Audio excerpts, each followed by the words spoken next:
Today is January 7th, 2019, and this is episode 6 of Plane Savers. Good morning from Yellowknife. It is minus 30 degrees Celsius right now, which is minus 22 Fahrenheit. It is cold. I just drove by the C-46 here, and it looked like a great Instagram picture, so I want to take a shot at it, and I want to show you guys. Here's TPO. The time right now is just after 10 a.m. The sun's not up right now. Of course, in Yellowknife, because of how, you know, the tilt of the earth works and all that fun stuff, we don't get too much daylight in the winter months, but the days are getting longer and we can't wait. So here, let me get some close-ups of TPO for you. This Curtiss C-46 Commando, registration Charlie Golf Tango Papa Oscar, or TPO for short, was born August 1945 with the serial number 22556. She was delivered new to the U.S. Army Air Force as registration 44-78733. She has flown for quite a bit of airlines in her life, including Flying Tiger Line in 1950, Wien Alaskan Airlines in 1957, Transcontinental Airlines 1976, Air Manitoba in 1986, and of course Buffalo Airways starting in 1993. Well, I hope you guys like that little quick tour and information about TPO. I've only been outside for about 2 minutes. My hands are freezing. I should have gloves on, but you know, I'm not always doing things properly. One fun fact about the cold weather is that the electronics, like a cell phone right now, if I took my iPhone out, like I was saying earlier, taking Instagram pictures, you maybe can get 35-40 seconds and then your phone shuts down. So people in the warmer climates might not have ever been exposed to that, but that's a real problem we have, you know, operating electronic equipment, let alone World War II equipment in the north. So okay folks, so I'm back in Yellowknife, of course, and the airplane's in Montreal. So I was thinking, what can I do for some content for you guys? And I was gonna think the flight controls. They look the most terriblest, if that's the word, terriblest on the aircraft. And what does that mean? Why does the DC-3 have flight controls? So I'm gonna dive into that. I made up a little diagram for you guys to show you the parts of the airplane and see what we're gonna do.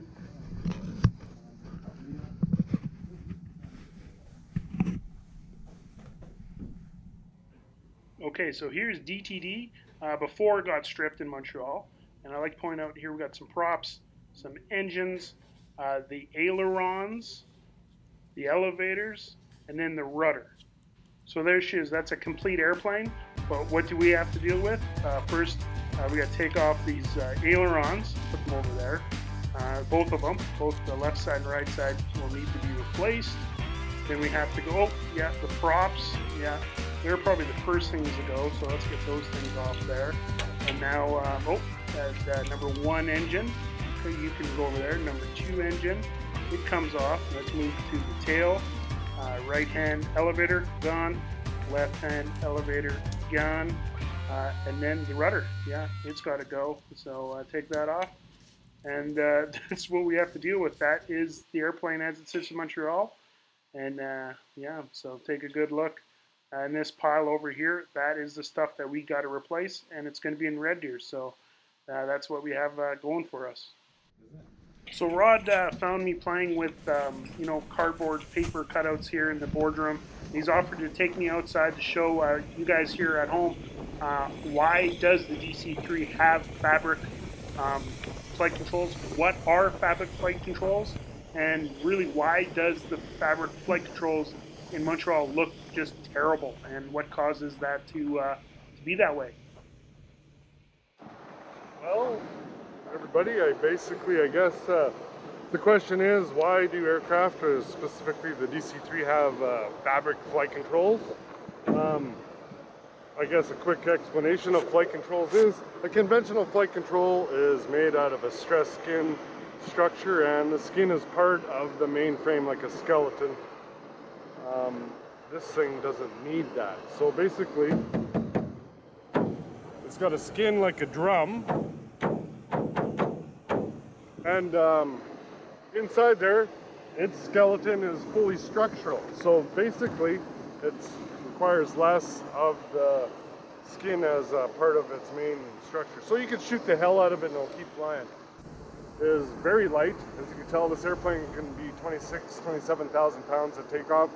And it's very light. The control locks are on, obviously. But if you want to look at the inside of this, we can go inside to the metal shop and take a look at one. Okay, quickly, just tell the people at home, what flight controls are fabric?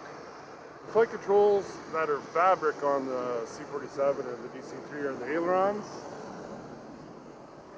the elevators, and the rudder. Most DC-3s have painted rudders, so it looks like it could be metal, but it's not. Now, there are options to have metallized flight controls on a DC-3, but they're prone to cracking, they're heavy, they need counterweights, and I'm just not a fan of conventional flight controls in this application.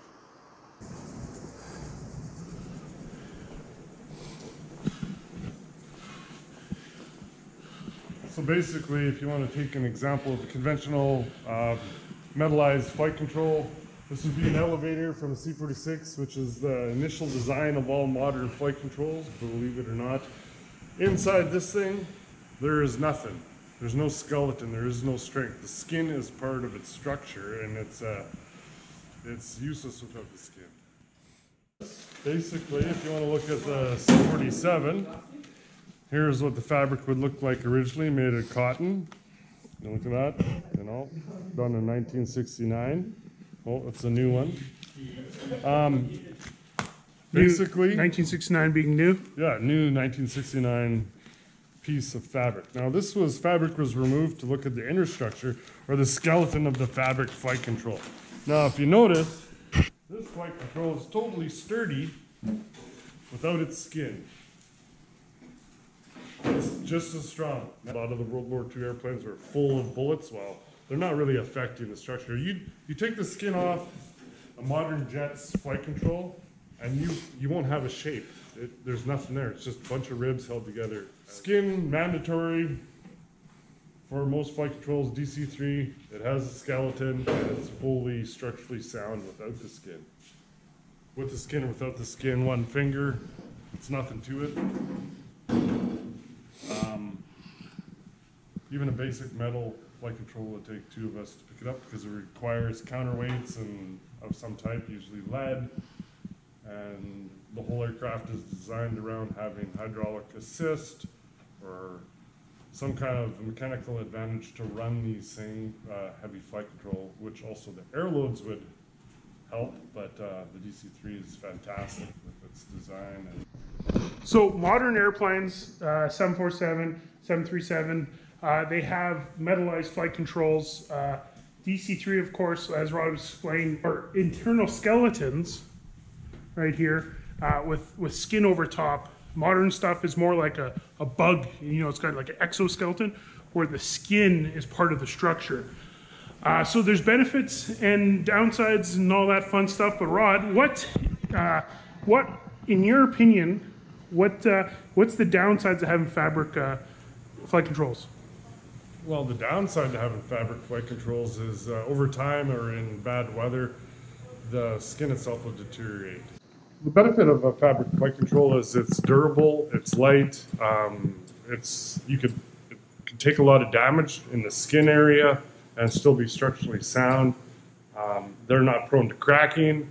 As long as the UV rays don't deteriorate and all the coatings are good, it could actually theoretically last forever.